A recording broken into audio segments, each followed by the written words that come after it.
you're watching on YouTube, there he is. He's the owner of the most lavish facial hair in professional golf. His Twitter bio says he's half man, half amazing. I think he's three-quarters amazing. He's Andres Gonzalez. Dre, welcome to our show, man. How are you? Mark, how are you doing? I'm doing great. Thank you for asking. You're looking very well there. Chilled out in your Travis Matthew t-shirt, your UNLV hat. Beautiful outside there in Washington State. You got a little time off right now? Yeah, right now until Sunday, I am headed down to Long Beach to play in John Mallinger's charity pro-am benefiting youth golf around the area of Long Beach. Cool. And then I will be flying the next day to St. Augustine to cover on PGA Tour Live the Riviera tournament. So I tried to get them to let me just stay in LA so I could cover it on ground, but I'm gonna get some air miles. Get those frequent flyer miles. For the folks who don't know, Right. Andres Gonzalez, PGA Tour professional, now turning his attentions to some broadcasting for PGA Tour Live and ESPN Plus. It's where I met Dre, and I've always been a fan from long range, Andres. From when your Twitter account first arrived in like 2010, and you were hitting up Tiger Woods almost weekly for a practice round, which I found Right. hilarious.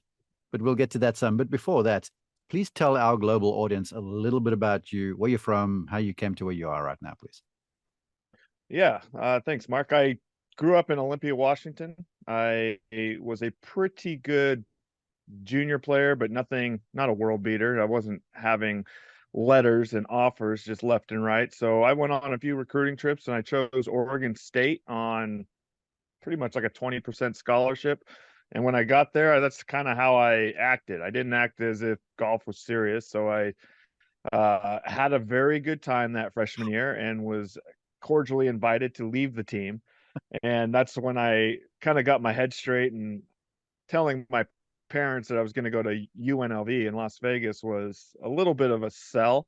But once I got down there, I was roommates with Ryan Moore. We grew up as childhood friends, and he was a very big influence on my life, not just in golf, but just kind of as a human being and trying to navigate my way through the world as an adult.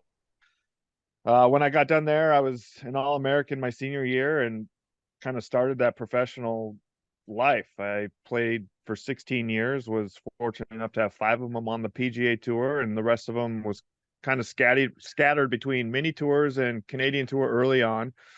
And then in 2008 was the first time I got my Korn Ferry card. It was nationwide tour at the time, and I played very partial out there. I didn't finish great at Q school, and it just was always kind of grinding on that bubble and trying to keep a job, advance my job, trying to find a happy medium for what was uh, just consistent golf. And over time, I just started beating my head into a wall. So I've always enjoyed golf and loved golf. I love the PGA Tour, and it has given me everything in my life. So I thought I'd try to transfer that over into commentating and broadcasting, which is where I met you, Mark.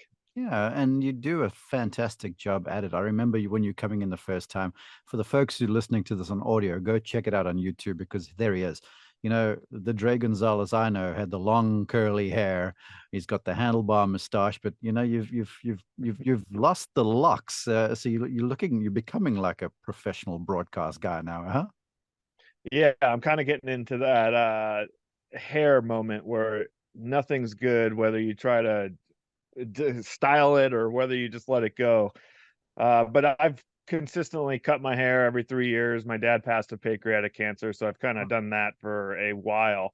And I got in a little bit of trouble when I cut my hair doing media. Actually, I thought that it was going to be a good thing, not from PGA Tour Live, but from other aspects, because apparently it was part of the image, and I never even thought about it as an image. I always thought that the facial hair was the image, but apparently it's a big package. So I have to think about that, or something I need to adjust to, because I never thought about it before. And now in media, maybe it is part of the image, and I have to start thinking about that more.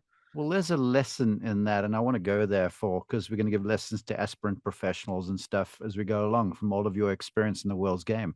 But before we go there, you referenced the time at Oregon State and that you kind of might have misbehaved a little bit and didn't really apply yourself as well. But then you turn around and go to university in Las Vegas, where if someone's Right. going to sin, that's like you walking straight into purgatory over there. But Right. somehow there's a mindset set shift, and you credits Ryan Moore, who's a very buttoned up kind of a guy. But I want us to start there, Dre, where the young collegian showing up at a new place, it's out of state, even for some foreigners like me, it's in a different country.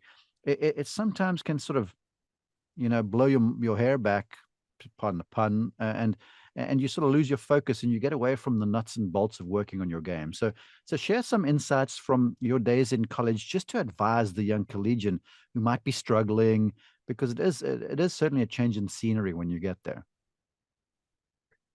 The biggest thing that I had on my side was confidence and belief in myself, because when I got there, I didn't belong there, Mark. I was by far the worst player on the team, and it showed in the scores, it showed in practice and being tuned, but I didn't like that feeling. That was one of the things I hated the most about when I first transferred there. So I started to really work at it because I didn't like the feeling of not being adequate, I guess, on the golf course or in my coach's eyes. I wanted to be able to contribute. I wanted to be a good player. Um, but the main thing that I would say I really got out of it is transferring from Oregon State, which at the time was or 85th ranked school in the country, and I wasn't really traveling that much. Um, to UNLV was just the mindset of players and the expectancy to finish at a very high level and play well in these tournaments. And for me, when I first got there, I was like, I'll go play in a tournament. I'm good enough to travel on a college team. If I finish top 20, awesome. So that first year when I transferred, Ryan was one of the best players in the country as a Yeah. sophomore, and I had to redshirt because I transferred and I lost some credits. Um, but as I started to watch him play and when he would come back from tournaments, if he didn't win, in his mind, he failed. Okay. And for some reason, that was never even a thought to me. I just wanted to go out and have fun. I was pretty good at golf. Let's see what we can do with it. And like professional golf wasn't even on my mind. But the main thing that really made me better was just having elite competition every day. And to this day, now that I'm stepping away from playing, that's what I find myself missing. It's not so much being on the road all the time or playing on the PGA Tour or Korn Ferry Tour or whatever it may be. It's just I'm missing a very high level of competition every single day, and I'm trying to fill that void right now with commentating. So I'm trying to create commentating as a competition, sort of. Yeah, I get you. No, that makes a lot of sense. It sort of begs the question, because I'm sure some young collegians listening to you going, "All right, cool. I'm going to set my sights higher, and I'm going to set goals for myself, and I'm going to expect the best." So let's get to the nuts and bolts of that thing. So now you Right. change your mindset a little bit. Was there an area of the game that you identified, or was it work in the gym? Was it all of the above? Where did you start to try and get yourself to back up the mindset change? You get what I'm trying to say? Yep. I think that I could put it down to a word. It was just discipline. And until that point, I had none of it really, whether it be in school, if it was um, having a good time and partying at college, which is what my dad always said that. He's like, I want you to have a good time while you're there. They're there to do three things: go to school, play golf, and have a good time. And he goes, you can excel in two of them. You can't excel in all of them at the True. same time. Uh-huh. So a lot of it was just discipline and discipline on the golf course and making sure that I was putting in the time, discipline in the gym. And that's kind of how I started to live. I still had a good time, but I had 6 days a week where I really needed to be disciplined and create a plan and try to follow that plan, no matter how much I wanted to do it or didn't want to do it. There's some days you wake up and you're tired. Now, I will say this, in the college, we had mandatory 3 days a week, Monday, Wednesday, Friday workouts Yeah. at 5:30 a.m. If I wasn't held accountable by my coaches and my teammates and kind of feeling that if I wasn't there, I mean, it was mandatory, so I had to be there. But that was a huge help to me. the fact that it was mandatory, the fact that it was regimented, because in college, or sorry, once I turned professional, that kind of went by the wayside, just because it's very easy in any kind of physio or working out, um, to just say, I just don't really feel like doing it today. I'm tired today. I thought that was the cool thing about the PGA Tour having the trailer there, is that you'd see the same people, and so it almost made you feel like if you didn't show up, you were going to get some grief from people. Discipline's the main thing. I just tried to make sure that whatever plan I had set, just sitting down writing a plan. Anybody can make a plan. You can make one for the next month in 10 minutes. But it's a matter of holding yourself accountable, and that was the main thing, which is holding myself accountable to say, all right, I'm grown now. I need to take care of myself, and what is going to excel me as fast as possible. Yeah, I've noticed that out of you in the few times we've worked alongside each other, where the first time I saw you come in, it was like, here I am kind of thing. But you never said much. It's more like you were looking and learning and sort of seeing what the veterans of the industry were doing. And then I've seen you sort of find your groove a little bit now as you coming into your own as a very good broadcaster. And I'm glad you talk about the discipline, because it's so easy to kind of just be there, right? Kind of the shell of yourself, as opposed to being there. Like I can make it up, Right. the collegiate listening. Yeah, I can show up for the 5:30 tomorrow, but not really work. I can do just enough, or I can get it there at 5:30 with the right attitude, and then I'm going to put the grind in. Yeah, are you feeling me here? 100%, especially with 5:30 a.m. in college. 5:30 workouts were real deal. Hmm. Um, I think that if you're forced to be there at that specific time, then take advantage of it. Take advantage of the opportunities that you're given in college, because it's going to start to become expensive the older you get. Once you start getting into the real world, you're paying for all of that the school is providing. And it's very easy to take it for granted when it's just given for you. But Yeah, looking back on it, that's those 4 years were so influential on the way that I shaped the rest of my life, there was I and the taught way a that I kind of set plans to work. Yeah, of course. I taught a young man, Michael Kirk, who played on the European tour for a while. He graduated of UNLV, and Yep. Kirk, you know, on the European tour is hard, kind of like playing on the mini tour. Some and the one day I'm there with him, and he's looking a bit beaten up. The game's hard, and you're in some exotic country in Europe. Some, and he goes, when I was back at UNLV, it was private jet, there was catered meals and stuff. We were treated like kings.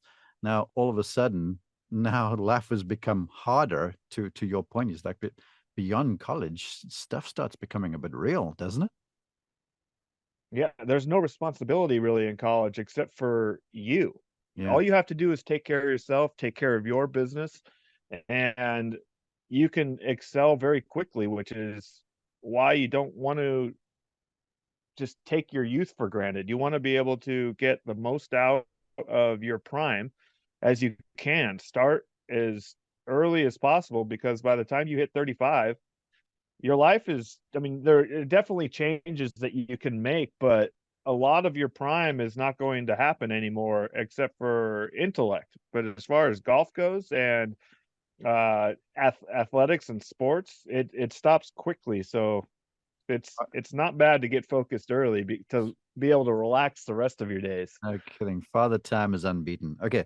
For the club golfers listening to this, stay tuned, because Dre does have some tips for you guys to get better on the course. But before we go there, you've sort of kissed it a little bit, but now we're from college, then you're out on the mini tours and you've done that sort of stuff. And that can be hard work. It really Right. can. You got the designs on the tour, but it feels so far away. Yet oftentimes it's weird, but it's close. If you know what I'm saying. So Yeah. help the young mini tour player, who's going through that grind. And just a quick anecdote to myself. I've taught a number of mini tour players in my day. My wife Tracy, we always opened the house for the young touring professionals coming through town working on their game.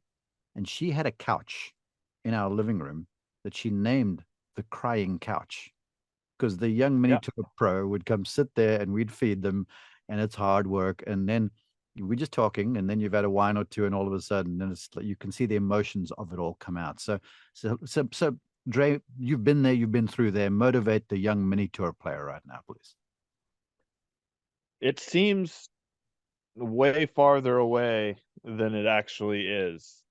Every single tournament can be life changing, whether it is on the PGA Tour where you're making a boatload of money, or whether you win a mini tour event that gives you $800.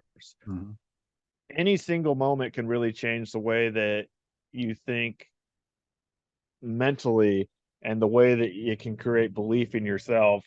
And it's the same as every single person in the world that plays golf. You're just one swing thought away, one mental thought away from really changing your life. And it's the guys that believe in that wholeheartedly and don't detour from that. Those are the guys that are all playing at the highest level, just committing to what you have created in your plan, and stick to that and just keep on doing it, and don't listen to anybody else, because there's going to be a lot of people that tell you that you need to be doing something different than what you are. I'm glad you say that. I'm going to offer you what I contend, and then I want you to give me you're crazy or agree with me, and put your spin on it. I feel like when you're an aspirant young professional or playing the mini tours, you have those echo chambers. And when you're playing badly, misery sort of loves company, right? And everyone gets together and then they all complain about, well, the purses aren't good enough and the weather sucks and this golf course sucks and that sort of thing. But there's always someone who's going to win. And those guys will sort of make, lemonade out of lemons kind of thing. Talk about that too and who you surround yourself with, because I feel like young men, young women make the mistake sometimes of gravitating towards the place where you're in the same sort of company as opposed to setting oneself apart a little bit.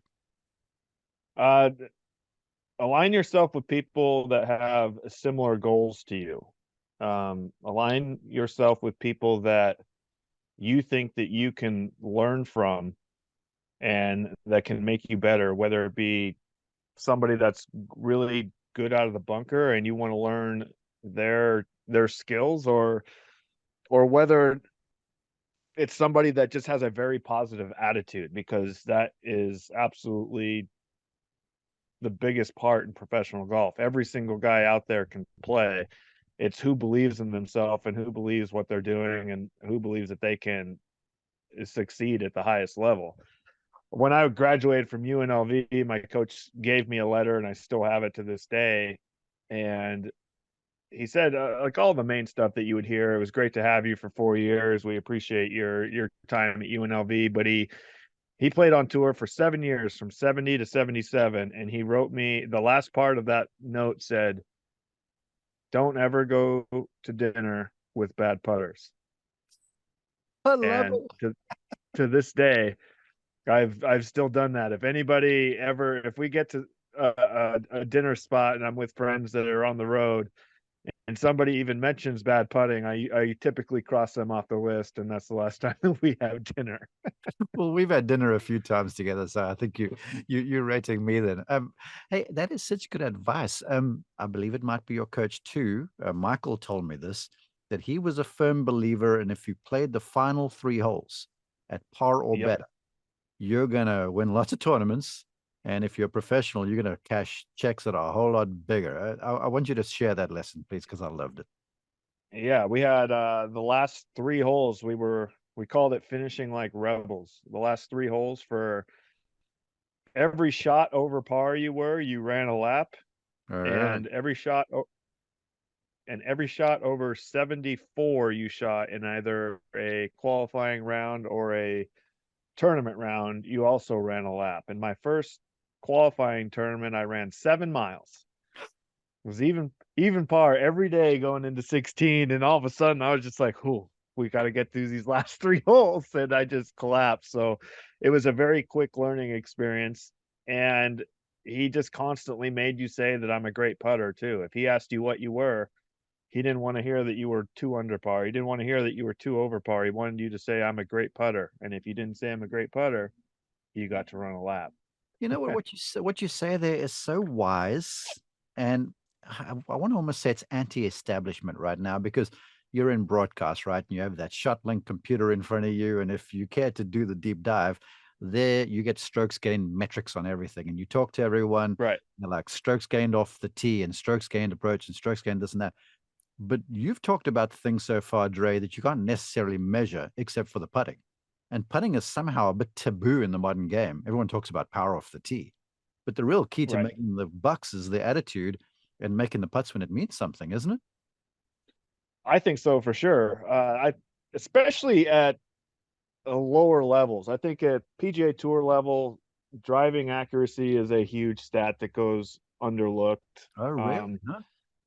yeah, I think so. Just as far as like if you're in the fairway, you're going to have a lot of everybody out there can hit irons. Period. As far as I'm concerned, there are some guys that are maybe in the top 5%. You have your Morikawas and your Justin Thomases and Roms, but for the most part, I think 90% of the players out there hit it essentially about the same. All right. And it's the short game and putting that really gets things going. And I think that just giving yourself opportunity off the tee is in fairways and being able to control shots in a little bit better is going to give you more birdie look. So what I pretty much tried to look at was driving accuracy each year. I mean, let's say this. I've always focused on driving accuracy just because I wasn't that good at it. So it's something that I wanted to be better at.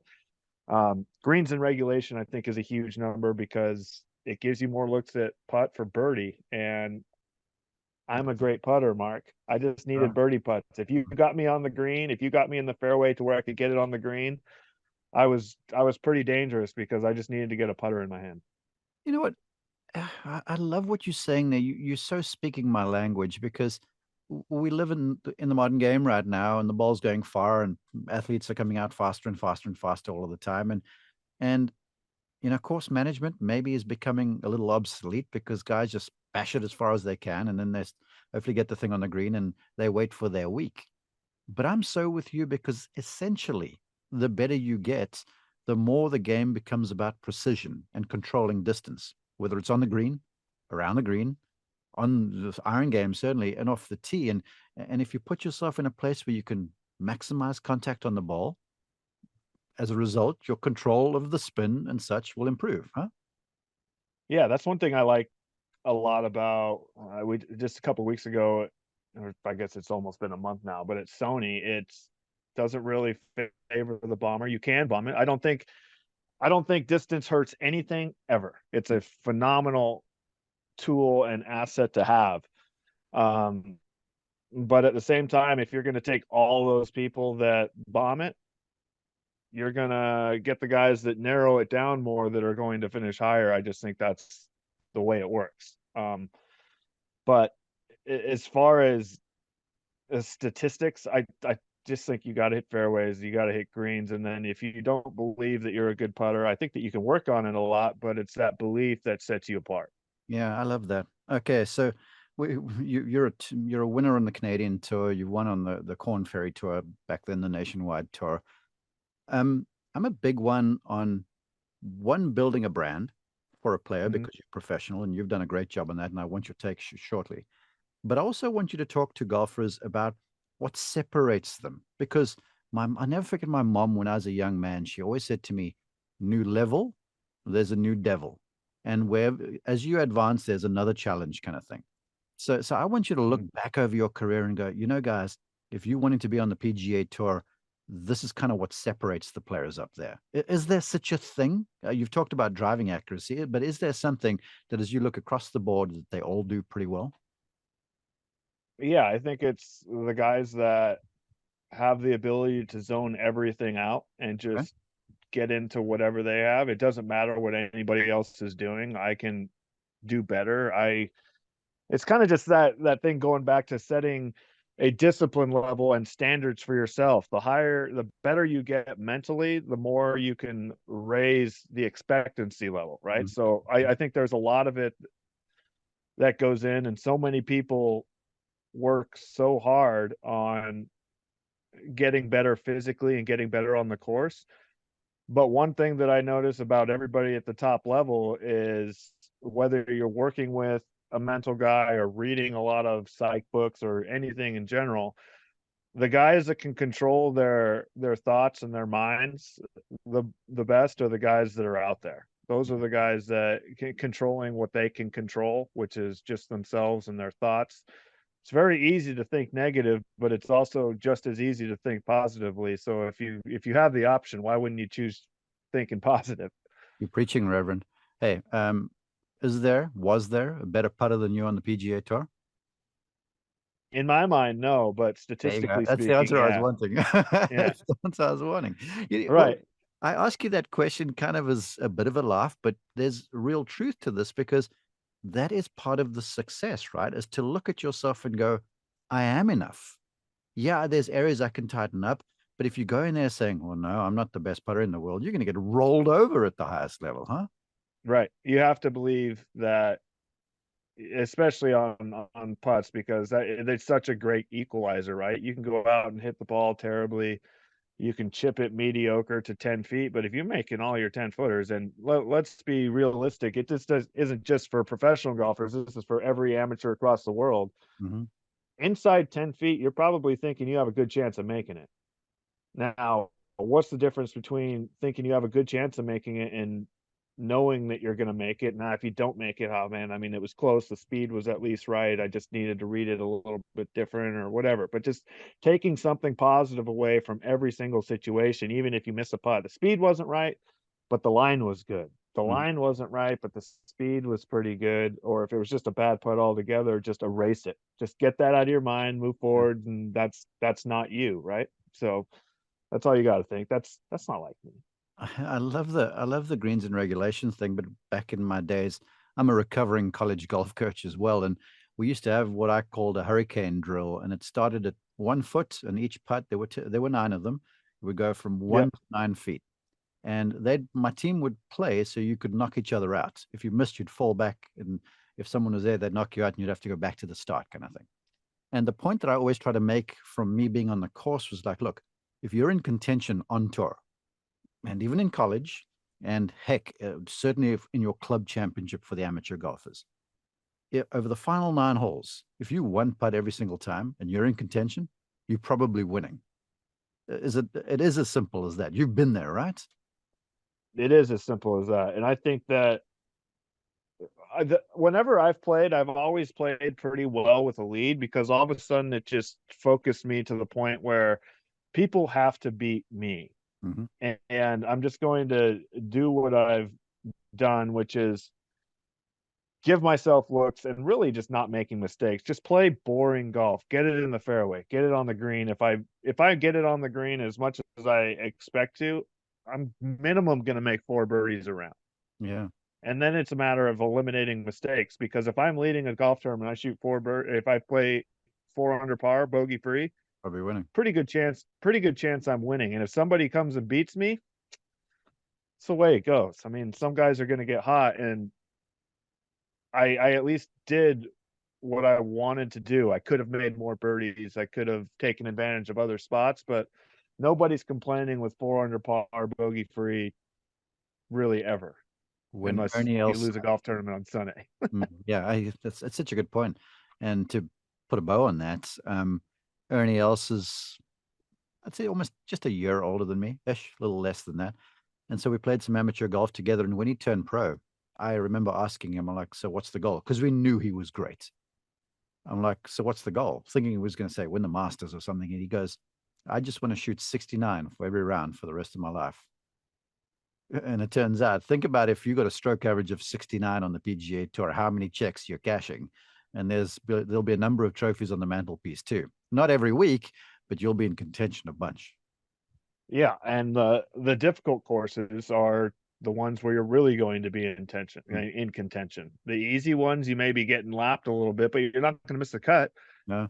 You're Mm-mm. still, Cashing and checks. that's the thing. That's the cool thing about the highest level or any level of golf. If you're making the cut, granted, it's not where you want to be. You want to be contending, but if you're making the cut, it's not that far off. It's not easy to make cuts. You're playing pretty solid golf. You just need one ball to bounce the right way or get one extra putt to fall, and you can really get things rolling downhill. I want to make one more statement about the professional game, or just really, this is golf at the highest level for all the golf at the highest level folks who are listening to this.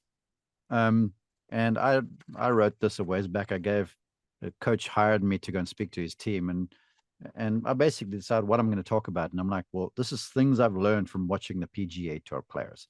And it's basic. It's really pretty basic stuff that no one ever really considers, because when they watch golf on TV, they're seeing the highlights. Well, here's what I get to see a lot, especially on PGA Tour Live, and you do as well. Now that I work for CBS on the weekends, we have the leaders, right? We have someone running. But typically, the group I have, or the guy who was leading on Friday or Thursday, is probably not leading on Friday.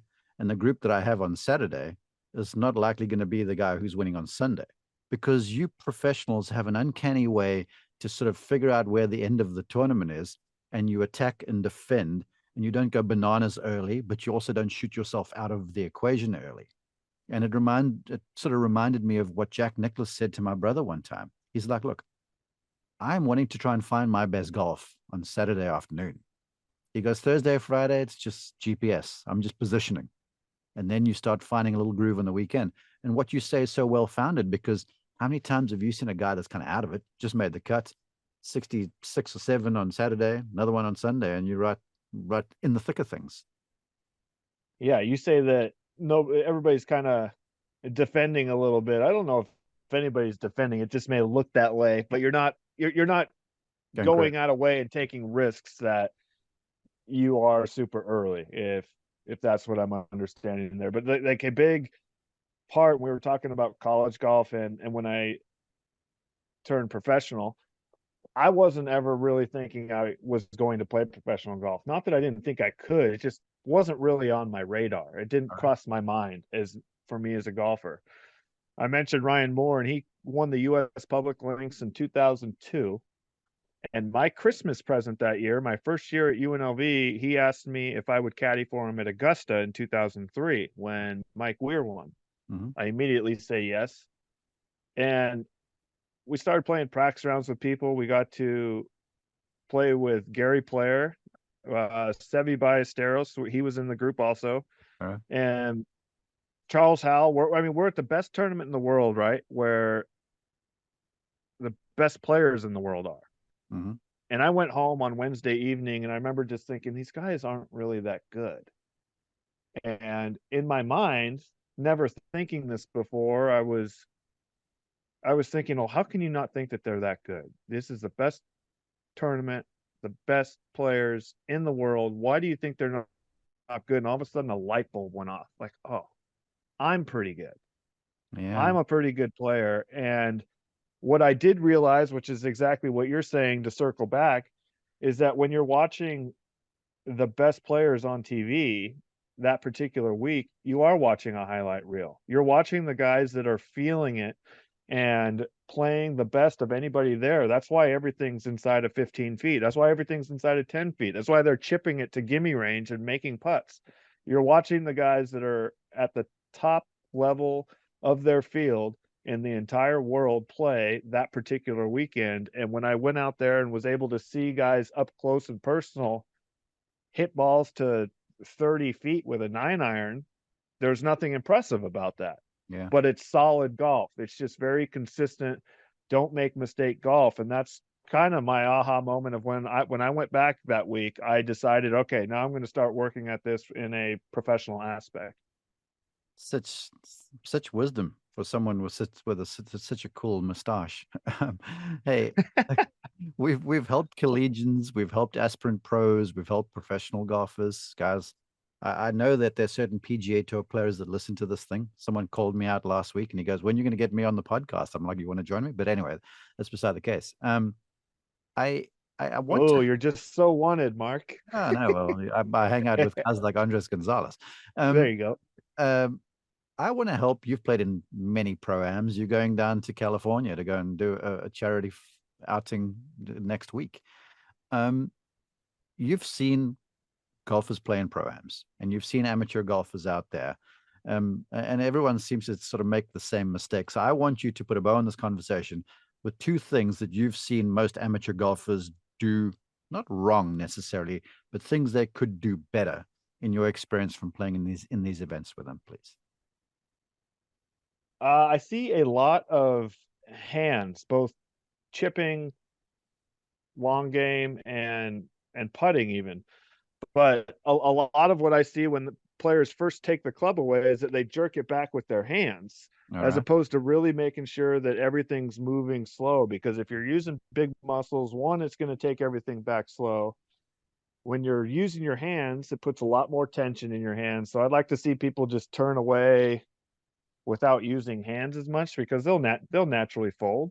Lovely. Um, and then I also see players not using enough club. I don't know if it's I ego was, or if I it's, was waiting for that one. You know what? I saw a yeah, statistic just the other day on social media where someone had got this Arcos data that is stored by all the amateurs hitting shots, and across the board, like from every handicap range, from like scratch to a 24 handicapper, they had misses short of the target and misses long of the target.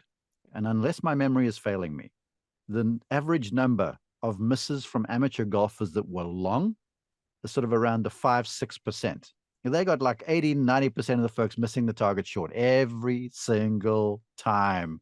That's what you guys, you have and no if it your bags and never. the 5 or 6% is usually a skull shot or something. It's it's like, okay, they boned it out there, but no, I mean, I don't think that it's bad to be long. Their coach, my coach in college, we didn't play very well, and we had to go out and in a tournament, if we were short of a hole, we got to run a lap. So he wanted us long of every hole just to train ourselves to know how far the ball is flying. And that's a huge thing. If you know how far it flies, that's a big advantage. Now, for a lot of amateurs, there's roll that's involved, but I think I don't know if that's something that I'm not factoring in as far as amateur. I just don't think the same way, but Yeah. it's never bad for amateurs to take more club. Amen. Amen. He's the Reverend Dre Gonzalez. You're not half man, half amazing. You 100% amazing. And I thank you for Cool. joining us, Andre. It's been fantastic. Please share for the folks where they can find you, social media at the Euro right over there. What's the handle, and is there a website they can go to if they want to get more from you? Yeah, I have social media. So I have Andres_Gonzalez on Twitter, and that was taken when I went to go to Instagram. So Andres Gonzalez Golf is my Instagram. All right. Uh, I'm also on Facebook. You can look me up there. But I had a website at one point, and it got hacked and taken. So I no longer have one. I need to make another. Okay, now I teased it. I want to let you go, but I'm going to let you go. But first, I want you to talk to every golfer, because this is every golfer. This is not just the aspirant pro or the professional. We all our own brand. And I speak to golfers constantly about putting your best self forward. You've created your brand, likable, smart, talented, insightful. You've got the handlebar mustache. Hell, the logo on your golf bag was that with the cap on backwards, I think, and the shades. Brand building. Did this come naturally to you, or was this a calculated sort of thing? And just your manner too, because it looks like to me, whoever you meet, doesn't matter who they are in the world, you treat people the same way. And I feel like more people could do that. I appreciate you saying that. I try to, and a lot of that stems back to my parents on just treating people with respect. Mm-hmm. Um, the brand building just kind of came natural, I guess. I didn't really think much about it. I had a caddy that made that logo, and I liked it so much that we immediately just trademarked it, sent it in, and paid for it to be trademarked. We sold some stuff on it for a little bit as far as towels when I had a website, and golf shirts, and just little odds and koozies.